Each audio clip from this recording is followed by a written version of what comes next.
Injury prevention relative to the serve. Often shoulder injuries come from the serve, the majority of the time from the serve.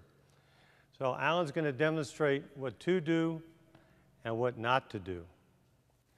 So Alan's going to hit the basic serve, and notice that his elbow will be equal to or below his shoulder, not above his shoulder.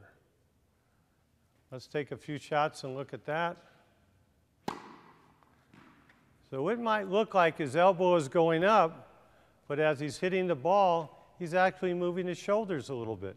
The elbow is still not higher than my shoulder.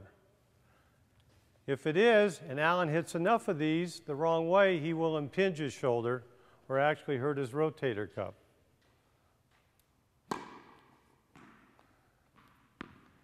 By keeping his elbow down, he has an internal rotation of his shoulder. I know that sounds like pretty fancy terminology, but that just enables the shoulder, arm, and wrist to come around in a whipping motion, which you can't do if the elbow is higher than the shoulder.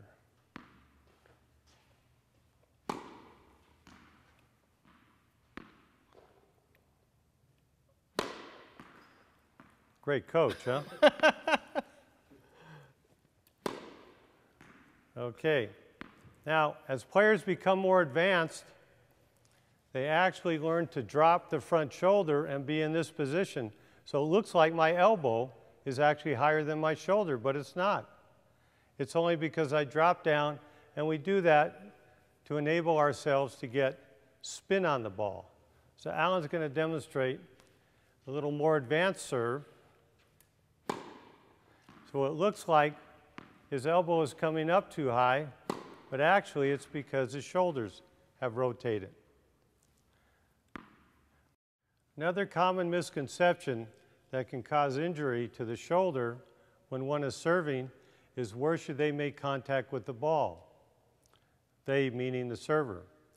Often people think they're supposed to toss and hit the ball in front of their head.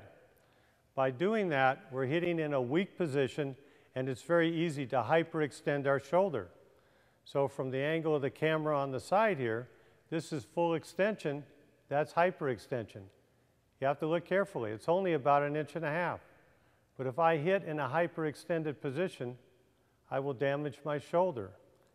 And I can't tell you how many able-bodied players and chair players have had the misconception thinking that they should make contact in front of their head. So Alan's going to demonstrate the improper point of contact and then the proper point of contact. And I want you to notice relative to his head where he's making contact with the ball. This is improper. A little bit more in front. Like that. And he could find a way to get it over by flattening the face and thinking he's doing the right thing. Alan's a good athlete, so he could find a way to get it over. But as he tries to hit the ball harder, he will injure his shoulder. Now let's see correctly where the point of contact is. So it's back towards his head, and if he makes a mistake, it's better to have the ball too far back than too far forward.